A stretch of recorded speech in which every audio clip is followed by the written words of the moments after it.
En ces termes, et au nom de Madame le gouverneur de la province du Lualaba, que je déclare ouverte la 45e session ordinaire du Conseil d'administration des universités et que Dieu puisse bénir ces travaux. Je vous remercie. Lancement ce mercredi 3 mai 2023 à Kolwezi, dans le Lualaba, de la 45e session ordinaire du Conseil d'administration des universités de la RDC, étant à l'honneur d'accueillir ses assises dans son entité estudiantine. Le recteur de l'université de Kolwezi, le professeur Yvon Mwengwe, a tout d'abord souhaité un bon séjour à Kolwezi à tous les participants qui ont effectué des milliers de kilomètres pour atteindre Kolwezi. Ces importants travaux de haute portée scientifique auxquels vous prenez part pendant ces 2 jours dans ce magnifique cadre de Kampiagoma constituent pour l'université de Kolwezi une fierté et surtout un grand honneur à promouvoir le devenir de notre chère province. Le moment qui nous réunit tous ici, en cet instant, est historique. En effet, pour la première fois que notre institution académique reçoit l'intelligentsia congolaise, après avoir décroché la volonté du président ad interim du Conseil d'administration des universités pour sa 45e session ordinaire. Ces assises viennent répondre à l'une des attentes du développement de la RDC. La présente cérémonie répond à l'une des attentes de développement de notre pays, qui, après avoir réussi à réformer le système éducatif, implique à présent les politiques du changement, de la mise en œuvre et de la transformation de la formation de l'homme. Après avoir remercié le président intérimaire du conseil d'administration des universités de la RDC, le professeur Yvon Mwengwe Mongo a sincèrement remercié la vice-gouverneure et gouverneur à l'intérim Fifi Masuka Saini et tout son gouvernement pour ses innombrables réalisations en faveur de l'université de Kolwezi. Une nation se relève non seulement par des hommes qu'elle produit, mais également par ceux qu'elle honore, les hommes dont elle se souvient. Fin de citation. Permettez-moi donc d'honorer notre Jeanne d'Arc, son Excellence Madame le Gouverneur Fifi Masuka Saini, d'avoir non seulement accompagné cette organisation par la prise en charge complète de ses assises, mais aussi et surtout de soutenir l'érection des infrastructures universitaires, de définir une politique claire de relève académique par un fonds de recherche pour les scientifiques en master et au doctorat. C'est possible d'emprunter son idéologie dans nos universités pour y laisser aussi les empreintes indélébiles, comme vous le constatez. Excellence, Madame le Gouverneur ici représentée, nous avions rêvé un leadership au féminin, mais avec vous, nous l'avons palpé.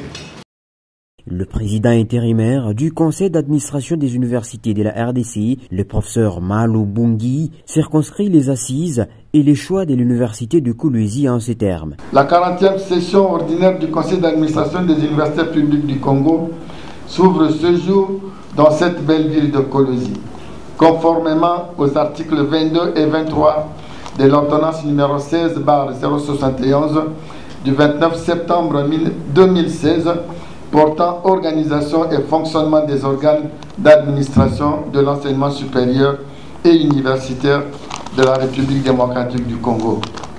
Elle concrétise une fois encore le principe d'alternance des lieux d'organisation des sessions de notre conseil, arrêté depuis une quinzaine d'années. Par ma voix, le conseil d'administration salue le dynamisme, le savoir-faire, ainsi que le professionnalisme du comité de gestion auquel il adresse solennellement ses sincères félicitations. Le symbole de ces activités interuniversitaires se tient à 48 heures de la journée de l'enseignement et aussi la 2e année de l'application du système LMD. La présente session de notre conseil d'administration se tient à 48 heures de la journée de l'enseignement. Tout un symbole. Donc, et en plein milieu de la 2e année d'application du système licence, maîtrise, doctorat, adopté par notre pays.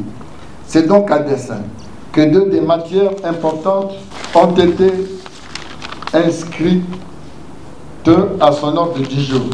J'ai cité la pédagogie universitaire et l'école doctorale, sans lesquelles enseigner autrement, évaluer autrement et gérer autrement ne serait que de simples slogans au regard de la philosophie même de la nouvelle réforme. Outre ces deux points de l'ordre du jour, les administrateurs examineront ces autres points. 1. Rapport de l'intercession. 2. État des lieux du fonctionnement des universités. 3. Mutation de l'Institut facultaire des sciences de l'information et de la communication en Université des sciences de l'information et de la communication. 4. Examen des dossiers de promotion, de nomination et de promotion. 5. Enfin, questions diverses. Le conseil d'administration des universités du Congo prévoit de multiples innovations. Dans un avenir pas trop lointain, le conseil d'administration des universités du Congo vous proposera la liste des revues accréditées et des maisons d'édition crédibles.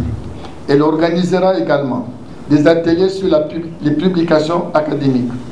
Dans ce cadre, j'invite chacun de vous à s'investir dans la création de revues à comité de lecture, surtout à appliquer dans leur fonctionnement le principe sacro-saint du blended peer review, censé combattre la complaisance dans l'évaluation des travaux à publier. Que vive la République démocratique du Congo, que vive la province du Lualaba, que vive l'université de Kolwezi. Plein succès à nos travaux. Mesdames et messieurs, je vous remercie. Venu représenter le ministre national de l'enseignement supérieur et universitaire, le directeur des cabinets du ministre des tutelles, le professeur Mudongo Virima, a tout d'abord passé les salutations du patron de l'enseignement supérieur et universitaire, peu avant de passer le message de ce dernier. Il souhaite aux uns et aux autres des échanges constructifs et émet le souhait que les résolutions de nos travaux contribuent à l'avancée et à la consolidation de la mise en œuvre du système LMD qui est à sa deuxième année de généralisation. Dans cette optique, Son Excellence invite les participants à la présente session, après échange, à couler sous forme de résolution les options suivantes. 1. Concernant les étudiants qui étaient à deuxième graduat, qui reprennent l'année, elles sont donc rattrapées par le système LMD. Le deuxième graduat disparaissant au profit de la deuxième licence,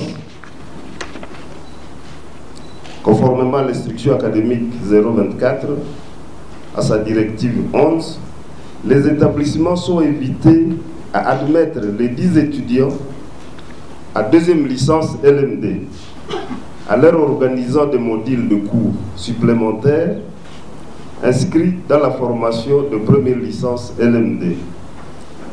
Ces modules ne devraient pas excéder 3. L'autorité des tutelles rappelle par ailleurs l'organisation et le fonctionnement du troisième cycle du système LMD.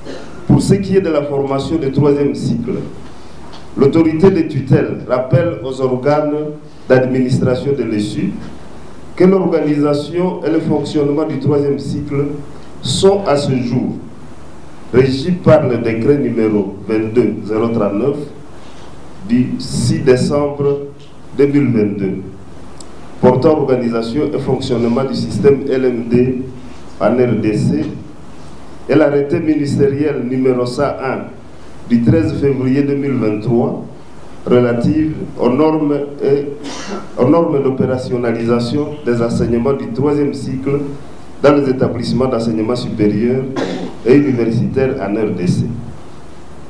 À cet effet, Son Excellence, Monsieur le Ministre, invite les chefs d'établissement à respecter scrupuleusement les dispositions des 10 textes réglementaires. Il invite les autorités académiques à s'abstenir de céder des structures qui ne sont ni légales ni réglementaires. Il invite cependant le conseil d'administration à recadrer tous les établissements qui s'écartent des textes réglementaires. Il invite le conseil d'administration à recadrer tous les établissements qui s'écartent des textes réglementaires civils. Enfin, l'autorité des tutelles me charge de rappeler aux chefs d'établissement que que les maquettes des offres de formation sont disponibles et que chaque établissement, de concert avec la CPE et les tendances du cabinet, doit se procurer le volume reprenant les filières que l'établissement organise. Très ému des éloges et des mots de remerciements dits en faveur de son autorité et du gouvernement dont il fait partie, le ministre provincial de l'Intérieur et Sécurité, Deodat Kapenda Wakapenda, a promis de transmettre le message. Avant toute chose, j'aimerais vous rassurer de tous les mots aimables que je venais de suivre à l'endroit de son Excellence Madame la gouverneure à l'intérim de la province du Lualaba. Je me chargerai personnellement de rapporter fidèlement tous les mots que je venais d'entendre et que je me permets de confirmer que c'est bel et bien la réalité dans la province du Lualaba.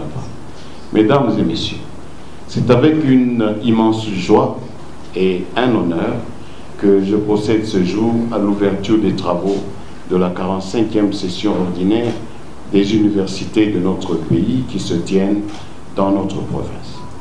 Cette cérémonie est certes brève pour nous, mais elle n'en est pas moins une importance particulière pour l'avenir de notre pays. Elle touche en effet à l'un des engagements du président de la République, chef de l'État, Félix-Antoine Tshisekedi Tshilombo, à qui je renouvelle l'expression de mes hommages les plus déférents, à savoir assurer l'éducation de la jeunesse. Nul n'est besoin de rappeler que le droit à l'éducation est désormais consacré par notre Constitution. Les efforts du gouvernement provincial du Lualaba en faveur de l'éducation se traduisent par l'accroissement significatif des réalisations dans ce domaine. Notre gouvernement a toujours souscrit à toutes les initiatives de ces établissements de l'enseignement supérieur et universitaire. Le recteur, dans son mot, l'a bel et bien reconnu. Concrètement, les efforts de notre gouvernement en faveur de l'éducation se traduisent par l'accroissement significatif des réalisations ci-après.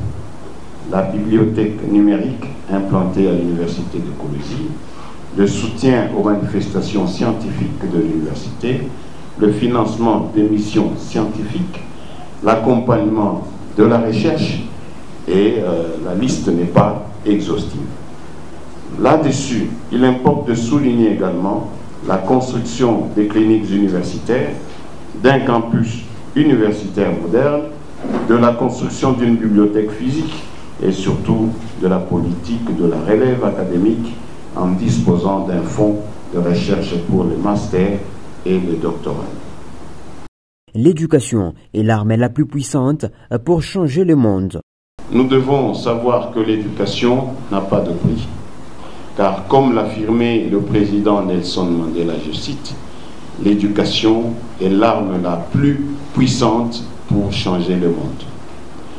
Nous avons donc le devoir de changer le destin de notre cher et beau pays, et cela commence par donner à nos jeunes d'accéder à la connaissance ainsi qu'aux valeurs que celle-ci véhicule. J'aimerais profiter de ce moment pour rappeler une expression que j'ai toujours appréciée, l'université citoyenne. Cette université citoyenne, c'est celle qui propose des solutions qui gangrènent la société, comme je l'ai dit tout haut.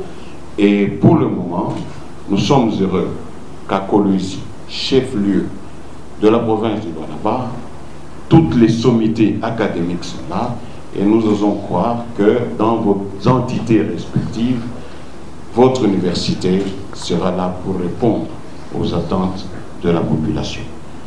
Et pour finir, le ministre provincial de l'Intérieur et Sécurité du Lualaba souhaite que soient organisés les enseignements des 3e cycles au Lualaba. Au regard de ce qui précède, permettez-moi de formuler une demande, celle de permettre qu'on organise les enseignements de 3e cycle à Kolwezi.